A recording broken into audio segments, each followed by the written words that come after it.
మీ మోకాల నొప్పులకు ఎటువంటి సర్జరీ లేకుండా ఎపియాన్ పెయిన్ క్లినిక్ అందిస్తున్న అత్యాధునిక చికిత్స.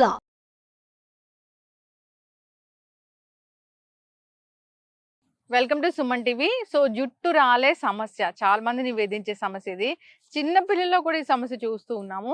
కొందరు అయితే జుట్టు కుచ్చులుగా ఊడిపోతూ ఉంటుంది, ఇలా పట్టుకుంటే రాలిపోతూ ఉంటుంది. ఇంకా కొందరికి ఈ ప్లేస్ లో జుట్టు రాలిపోతూ ఉంటుంది.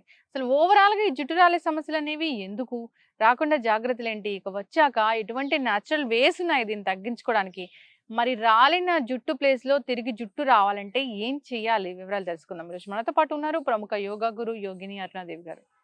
మేడం నమస్తే. నమస్తే. జుట్టు రాలే సమస్య చాలా మందికి, అంటే 100% అందరిలో ఈ సమస్య చూస్తాము. సో కొందరిలో అయితే ఏదైనా హెల్త్ ఇష్యూ వచ్చినప్పుడు ఇలా చూస్తూ ఉంటాం, కానీ ఇక కొందరిలో అయితే నిరంతరం 365 డేస్ కూడా జుట్టు రాలిపోతూ ఉంటుంది. సో జుట్టు రాలే సమస్య అసలు ఎందుకు? డెఫిషియన్సీ ఉంటుంది, అది ముందు మనం చెక్ చేసుకోవాలి. మనకంటే ఎనిమిక్ గా ఉన్నామా, లేకపోతే vitamin E, vitamin A, vitamin C, vitamin K. So ఈ విటమిన్స్ అన్ని మనకి సఫిషియెంట్ గా ఉన్నాయా, ఇది ఒకటి మెయిన్. మీరు ఇవి సఫిషియెంట్ గా లేవు ఇవి అన్నప్పుడు మీరు ఏ ఆయిల్ రాసినా అది ఏం ఉపయోగపడదు.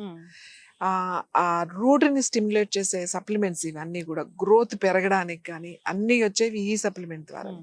అది మనం ఎలాగో ఫుడ్ లో ఉంటుంది, కానీ ఎంత తిన్నా కూడా ఒక్కొక్కసారి మనకి డెఫిషియన్సీ ఉంటది.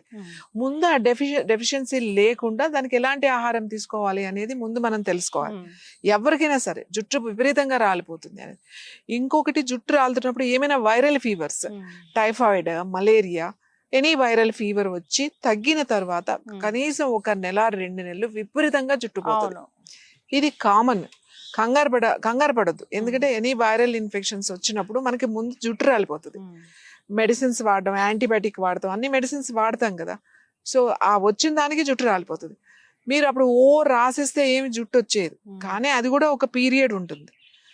తర్వాత మళ్ళీ మనకి అది జుట్టు వస్తూనే ఉంటుంది. మనకి జుట్టు రాలిపోయి రావట్లేదు అనుకోండి, ఖాళీ అయిపోతుంది. ఒకటి మనం గుర్తుపెట్టుకోండి, జుట్టు విపరీతంగా ఊడిపోతుంది అని అనుకుందాం, కుచ్చులు ఇలా ఊడిపోయింది అని అనుకుందాం, మనకి ఖాళీ కనబడాలి కదా. మరి రీగ్రోత్ లేకపోతే ఎంత జుట్టు వాడినా మీకేం, కొద్దిగా కొంతమందికి పలచబడుతుంది, కానీ ఉంటది, గ్రోత్ అనేది ఉంటది మనకి. మరీ గుండులాగా అయిపోతుంది కదా, అది మళ్ళీ వేరే ప్రాబ్లం. గుండులాగా అయిపోతే అది వేరేదనుకోండి.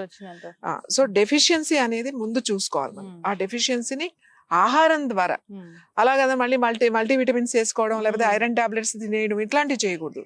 కాల్షియం వేసేసుకోవడం అట్లాంటివి చేయకూడదు. క్లెన్స్ చేసుకోవాలి, బాడీని క్లీన్ చేసుకోవాలి. చాలా సింపుల్ వేస్ ఉన్నాయి ఎలా క్లెన్స్ చేసుకోవాలి. తర్వాత ఏ ఆహారం తినాలి, వాళ్ళకి ఏం ఇష్యూస్ ఉన్నాయి. ఒక్కొక్కరికి థైరాయిడ్ ఉండొచ్చు. థైరాయిడ్ ఉందనుకోండి, ముందు పోయేది జుట్టే. అసలు కొంతమందికి ఏ సిమ్టమ్స్ కనబడదు, జుట్టు మాత్రం విపరీతంగా రాలిపోతా ఉంటుంది. వాళ్ళు కూడా చెప్తారు కుచ్చులు ఊడిపోతుందండి. అప్పుడు ఏం చెప్తాం, ఒకసారి థైరాయిడ్ టెస్ట్ చేయించండి, చూద్దాం ఎలా ఉంది. ఒకవేళ అక్కడ ఏదైనా ఇన్బ్యాలెన్స్ ఉందనుకోండి, మనం నూనె రాస్తే ఉపయోగం లేదు. అందుకే జుట్టు రాలిపోతుంది అనగానే అందరూ హెయిర్ ఆయిల్స్ మీద గురించి ఆలోచిస్తారు. ఫస్ట్ జుట్టు ఎందుకు రాలిపోతుంది అనేది మీరు ఎక్స్పర్ట్ తో మాట్లాడాలి. ఇంటర్నల్ గా కూడా కరెక్ట్ చేసుకోవాలి. అది మనం డైట్ ద్వారానే చేసుకోవచ్చు. ఇంకా డెఫిషియన్సీ ఉంటే మన దానికి హెర్బల్స్ ఉంటాయి, అవి చేసుకుంటూ, అంటే ఇంటర్నల్ గా తీసుకుంటే ఎక్స్టర్నల్ అప్లికేషన్స్ తర్వాత మీదకి వెళ్ళాలి. ఎక్స్టర్నల్ అప్లికేషన్ దేనికి, స్కాల్ప్ ఉన్న ఆ రూట్స్ ని స్టిమ్యులేట్ చేస్తుంది. ఏ ఆయిల్ కూడా పైనుంచి అబ్జార్బ్ అవుతుంది, ఈ లోపల నుంచి న్యూట్రిషన్ మీకు సపోర్ట్ ఇస్తుంది. సో హెయిర్ స్ట్రక్చర్ కానీ, హెయిర్ కలర్ కానీ, లేకపోతే హెయిర్ గ్రోత్ కానీ పైనుంచి కూడా ఇస్తాం. ఓన్లీ పైనుంచి రుద్దేసి నాకు షాంపూ మార్చేసేసి, నూనె మార్చేసేసి కూర్చుని జుట్టు రాలిపోతుంది నాకు తగ్గట్లేదంటే కుదరదు. ఈ మధ్య హెర్బల్ హెయిర్ ఆయిల్స్ అని చూస్తూ ఉన్నాం. అంటే హెర్బల్ హెయిర్ ఆయిల్స్ లో అసలు ఏం హెర్బ్ ఉంటే మనకు జుట్టు పెరుగుతుంది? ముఖ్యంగా గుంటగలగ రాకండి, చాలా మంచిది. నీలి అని ఉంటది, మీకు ఇక్కడే చూపిస్తా. నీలి మొక్క అంటే చిన్న పువ్వు వస్తుంది, నీలి చాలా మంచిది. తర్వాత కరివేపాకు చాలా మంది, ఇంత ముందు కూడా మనం చేసాం, ఒక చిన్న తినేసేయండి. మీరు మొన్న కూడా ఎవరో కనపడ్డారు, నేను రోజు తింటున్నాను. లాంగ్ పీరియడ్, అంటే నాకు ఫస్ట్ ఏది అంత తెలియలేదు, ఒక నెల రోజులు ఏం తెలియలేదు. నాకు 3 నెలలు అలా తిన్న తర్వాత చాలా బాగుంది, అసలు ఊడట్లేదు, గ్రోత్ బాగా పెరిగింది. అంటే ఓపిక ఉండాలి కదా. ఆవిడెవరో ఓపిక ఉంది చేశారు. రోజు ఏముంది, నువ్వు ఎంత సింపుల్ గా చెప్పావు, కరివేపాకే కదా. సో కరివేపాకు ఒకటి బాగా పనిచేస్తుంది. అలోవీరా బాగుంటుంది. తర్వాత మనం ఇంతకుముందు మందార గురించి మాట్లాడుకున్నాం. ఎక్సలెంట్ మందార, చాలా బాగుంటుంది. హెర్బల్స్ లో 36 వెరైటీస్ ఉన్నాయి హెయిర్ కి. ఈ 36 హెర్బల్స్ తో మనము ఒక ఆయిల్ తయారు చేసాం. అది ఎవరికైనా సూట్ అవుతుంది. వీళ్ళకి సూట్ అవ్వదు, వాళ్ళకి సూట్ అవ్వదు, అలా ఏం లేదు. 36 హెర్బల్స్ ఉన్నాయి అందులో. తర్వాత ఆ బేస్ ఆయిల్ కూడా చాలా ఇంపార్టెంట్. హెయిర్ ఆయిల్స్ చేసేటప్పుడు బేస్ ఆయిల్ చాలా ఇంపార్టెంట్. ఏం తీసుకుంటున్నావు బేస్ ఆయిల్, అన్నిటికన్నా కొబ్బరి నూనె మంచిది బేస్ ఆయిల్.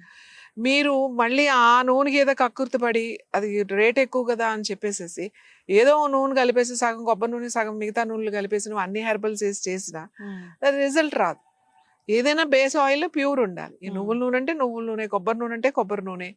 ఆ మంచి నూనె, మంచి ఏయో అన్ని పాడైపోయినాయి, గుళ్ళిపోయినాయి, అవి పట్టించేసి ఆ నూనె హెయిర్ ఆయిలే కదా దానికి ఆర్టిఫిషియల్ స్మెల్స్ యాడ్ చేసేసి అట్లా మనం చేయకూడదు. దానివల్ల ఉపయోగం ఉండదు. సో నా దగ్గర మేము 3 ఆయిల్స్ చేస్తాం. ఒకటి 36 హెర్బల్స్ ఉంటాయి ఒకటి.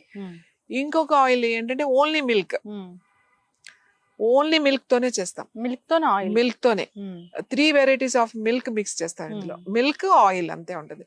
Coconut oil and milk. ఇందులో కోకోనట్ మిల్క్ కలుస్తుంది, గోట్ మిల్క్ కలుస్తుంది, కౌ మిల్క్ కలుస్తుంది. సో ఇన్ని మిల్క్స్ కలిపి చేయడం చాలా కష్టమైన విషయం. ఎందుకంటే మిల్క్ గా మనం ఫామ్ చేసినప్పుడు ఆయిల్ వేసినప్పుడు ఇరిగిపోతుంది. అవును, మనం పాలు ఎలా ఇరిగిపోతుంది అలా ఇరిగిపోతుంది. దీనికి ఇంకా కొన్ని హెర్బల్స్ వేసి మనం అది ఇరగకుండా చాలా జాగ్రత్తగా చేసుకోవాలి. ఎంత జాగ్రత్తగా చేసినా ఒక్కొక్కసారి 10 లీటర్లు 50 లీటర్లు పెట్టినప్పుడు ఖరాబ్ అయిందని తీసుకొచ్చి పారబోసేయాల్సిందే. అది ఎందుకు పనికిరాదు. ఎంత కేర్ఫుల్ గా ఉన్నా ఒక్కొక్కసారి అయిపోతుంది. అట్లా చాలా జాగ్రత్తగా చేయాలి. అది మీరు అలా 1-2 సార్లు అలా అయితే గానీ మనకు మళ్ళీ ఒకసారి సరిగ్గా వస్తుంది. ఆ వచ్చిన ఆయిల్ అప్పుడు మనకి ఒక బాటిల్ మనం ఎంత రేటుకి ఇవ్వాలి, చాలా ఎక్స్పెన్సివ్. సో మనం ఏంటంటే దాన్ని చాలా కేర్ఫుల్ గా చేసి అందరికీ అందుబాటులో ఉండాలి అని చెప్పేసి ఒక ఆయిల్ చేసాం. ఈ 2-3 ఆయిల్స్ లో ఇది ఒక ఆయిల్. ఇది నేను చెప్పాను మీకు 36 హెర్బల్స్ అన్ని మిక్స్ చేసి తయారు చేసిన ఆయిల్. జనరల్ గా రెగ్యులర్ గా ఇది చిన్న పిల్లల దగ్గర నుంచి అందరు ఆల్ ఏజ్ గ్రూప్స్ అందరూ వాడచ్చు ఇది. తర్వాత రోజు నైట్ అప్లై చేసుకోవచ్చు, లేకపోతే వారానికి 2 సార్లు అప్లై చేసుకోవచ్చు, లేదా అప్లై చేసుకుని 1 గంట ఉండి హెడ్ బాత్ చేసుకోవచ్చు. అది వాళ్ళ ఇష్టం ఎలా వాడతారు అనేది. ఎలా అయినా వాడచ్చు ఇది. ఈ కొబ్బరి నూనె చాలా మంచి కొబ్బరి నూనె. ఒక గానుగ నూనె మన కోసమే వాళ్ళకి ఇచ్చేస్తాం. ఒక రైతు ఆ రైతు దగ్గర నుంచే మనం తీసుకుంటాం. వాళ్ళంతా చేసి ప్రాసెస్ చేసి మనకి పంపిస్తారు. కోల్డ్ ప్రెస్డ్ ఆయిల్స్ అలాంటివి మనం వాడం. డైరెక్ట్ దాని ప్రాసెస్ ఎలా ఉందో ఆ ప్రాసెస్ చేయించి బేస్ ఆయిల్ అంతా అదే వాడతాం. సకాల్. ఇంకొకటి మిల్క్ ఆయిల్ చెప్పాను కదా, ఓన్లీ మిల్కే, అందులో వేరే ఉండవు. అది ఒకటి ఉంటుంది. అది కాకుండా ఇంకొక ఆయిల్ కూడా ఉంది. అది ఏంటి, కలర్ కూడా. అంటే మనకి ఆల్రెడీ వచ్చిన గ్రేని చాలా స్లోగా మారుస్తుంది. అదేమి ఇలా రాసేసుకుంటే 4-5 సార్లకి ఏం కాదు. రెగ్యులర్ గా అలా వాడుతూ ఉంటే మెల్లగా అది చేంజ్ అవుతుంది తప్ప అది. కాకపోతే ఏంటి అంటే అది వాడడం వల్ల మనకి తొందరగా రాదు. ఇప్పుడు వచ్చేసేది నా 5-6 సంవత్సరాల తర్వాత మనకి జెనెటికల్ గా ఉంది త్వరగా వచ్చేది అన్నప్పుడు మనం పోస్ట్పోన్ చేసేయచ్చు. పోస్ట్పోనింగ్ ఈజీగా చేయొచ్చు. సో ఈ ఆయిల్స్ ఉన్నది. ఈ ఆయిల్స్ రాసుకున్నా కూడా మీ డైట్ లో చేంజెస్ తీసుకురావాలి. ఫిజికల్ యాక్టివిటీ ఉండాలి ఖచ్చితంగా. యోగా చేయాలి. మేము ఈ హెయిర్ ఆయిల్ ఎవరైనా మనకు వచ్చి మాకు హెయిర్ ఆయిల్ కావాలి అన్నప్పుడు నేను హెయిర్ ఆయిల్ ఒకటే కాదు, వాళ్ళకి ఖచ్చితంగా ఏం చేయాలో నేను చెప్తాను. వాళ్ళకి డైట్ చెప్తా, దానికి సంబంధించిన ఆసనాలు వాళ్ళకి చెప్తాం. అది వాళ్ళు రెగ్యులర్ గా మనం ఆన్లైన్ లోనే కాంటాక్ట్ చేయొచ్చు. ఆన్లైన్ మనం చెప్తాం. వాళ్ళు రెగ్యులర్ గా చేసుకుంటే చాలా మంచి రిజల్ట్ వస్తుంది.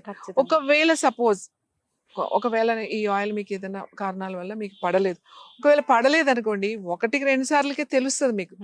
నాకు ఇది ఏదో ఊడుతున్నట్టు అనిపిస్తుంది అని అనుకోండి, యూ స్టాప్.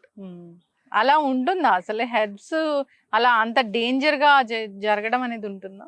మీరు ఒక ఆయిల్ ని మీకు 1 నెల రోజుల్లో రాశారు అనుకుందాం, 1 మంత్, ఆ ఆయిల్ మీకు పడలేదు, ఎందుకు అది ఊడిపోతుంది అంటే నెల రోజులకి చాలా ఊడిపోతుంది కదా. రీగ్రోత్ నెల రోజులకి ఏముంటది, ఊడిపోతుంది, పలచబడిపోతుంది. అలా జరుగుతుంది. ఏదో ఒకసారి ఇలా రాసేస్తే మన్నాడు ఎంత ఊడిపోయింది అలా జరగదు. డ్రాస్టిక్ గా అందులో నిజంగా హెర్బల్స్ అవి ఉంటే అలా జరగదు. ఏ హెర్బల్ వేసినా ఒకవేళ అది ఆ హెర్బల్ ఎక్కువైపోయినా, ఒకవేళ ఆ హెర్బల్ తక్కువైనా, అంటే వేసేటప్పుడు ప్రిపేర్ చేసేటప్పుడు ఇలా రాసుకోగానే ఇలా కుచ్చులాగా ఊడిచ్చేది, అలా జరగదు. మీరు రోజు రాస్తుంటే ఒకవేళ అది పడకపోతే ఏమన్నా ఓ నెల రోజులు జుట్టు ఊడిపోవచ్చే తప్ప, అలా ఊడిపోయింది అంటే మరి అందులో ఏం కలిపారు అనేది మనకు తెలియదు కదా. ఖచ్చితంగా మ్యామ్. సో మీరైతే ఈ ఆయిల్స్ అనేవి ఖచ్చితంగా మీ పర్యవేక్షణలో జరుగుతాయి కాబట్టి సో అందరూ కూడా వాడుకోవచ్చు. సో దానికి ఏం ప్రాబ్లం అనేది ఉండదు. హెర్బ్స్ అనేవి కూడా మీరు సేకరించినవే. సో ఒకసారి ప్రిపరేషన్ కూడా చూపిద్దాం, మనం ఎలా తయారు చేస్తాము ఏంటి అనేది. సో దాన్ని బట్టి ఎవరికైనా కావాలనుకున్న వాళ్ళు ప్రిపేర్ కూడా చేసుకుంటారు.